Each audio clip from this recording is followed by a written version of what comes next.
Kota observaba el atardecer sentado en un terreno abandonado, perdido en sus pensamientos. El cielo se teñía de tonos cálidos mientras su mente vagaba lejos. Entonces apareció Yuko, su hermana menor. Él le preguntó dónde había estado, ya que llevaba un rato buscándola. Le dijo que debían volver a casa, porque la noche comenzaba a acercarse. Yuko frunció el ceño, como si no quisiera escuchar esas palabras.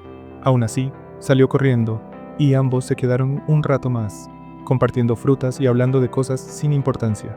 Kota guiaba la conversación. Yuko apenas intervenía, observando en silencio. Mientras comían chocolate, el chico le preguntó si ella también quería. Al notar la expresión de su hermanita, le pidió que no se molestara, y le prometió prestarle su resortera. Hizo una demostración, destacando lo increíble que era su potencia. Después de eso, la miró con una intensidad extraña, como si su figura formara parte del paisaje melancólico del atardecer. Yuko comenzó a caminar hacia un túnel. Kota le advirtió que su casa quedaba en otra dirección. Ella levantó la mano, llamándolo. Él respondió con tristeza que no podía acompañarla. Poco, su silueta fue devorada por las sombras, y Kota regresó solo. Al llegar a casa, su madre le mostró nuevos volantes con la foto de Yuko, anunciando su desaparición. Le preguntó dónde había estado, ya que él había dicho que visitaría a su amigo Takashi, pero ella sabía que no había ido. Había llamado preocupada y nadie lo había visto. Kota respondió que había estado en el terreno baldío con Yuko. Su madre se alteró y le pidió que dejara de decir esas cosas.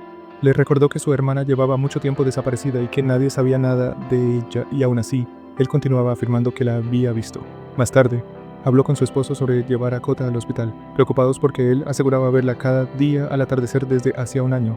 Pensaron que tal vez la culpa lo estaba consumiendo, y que aquellas visiones eran producto de su mente.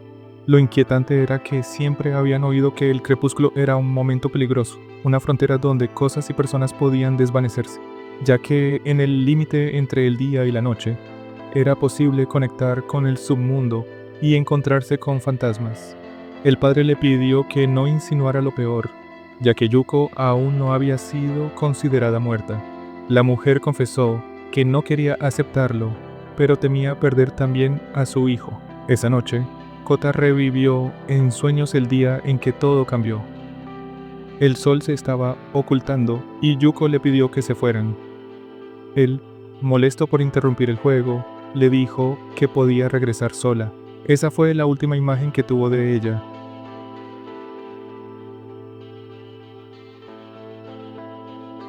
Cuando volvió a casa ese día, su madre preguntó por Yuko, y el chico cuestionó si ella todavía no había regresado. La buscaron por todas partes, hasta que la policía inició una investigación. Solo encontraron sus zapatos. Meses después, apareció el cuerpo de una niña en un lago. En la escuela, algunos dijeron que podía ser Yuko, y uno de los chicos exclamó que seguramente estaba muerta. Al oír eso, Kota se lanzó sobre él, mientras los demás estudiantes pedían que se detuviera y llamaran al profesor. El chico insistió en que, de cierta forma, todo era culpa de Kota, ya que había dejado sola a su hermanita aquella tarde. Más tarde, la policía informó que el cuerpo no pertenecía a Yuko. Aunque fue un alivio, el miedo nunca desapareció. El tiempo pasó y Kota siguió encontrándose con la imagen de su hermana al atardecer. Como siempre, ella no hablaba. Era apenas un reflejo de lo que había sido. Un día, Kota comentó que ella ya no decía nada, cuando antes siempre hacía ruido. Confesó que deseaba volver a aquella tarde, dudando incluso de si ella era real. Entre lágrimas, declaró que a veces era necesario dejar ir, aunque fuera difícil, y prometió dejar de ir al terreno baldío. En ese instante, Yuko comenzó a desvanecerse. Desesperado al verlo, Kota exclamó que ella estaba viva y preguntó dónde se encontraba. Entonces la siguió hasta una casa desconocida. Confundido, avanzó un poco y encontró a alguien en una habitación. Luego, escuchó pensamientos ajenos. La voz de una niña que contaba cómo la golpeaban cada vez que hacía ruido y cómo había intentado escapar sin éxito, además de cómo había aceptado que quizá nunca saldría de allí, aunque seguía soñando con ser libre.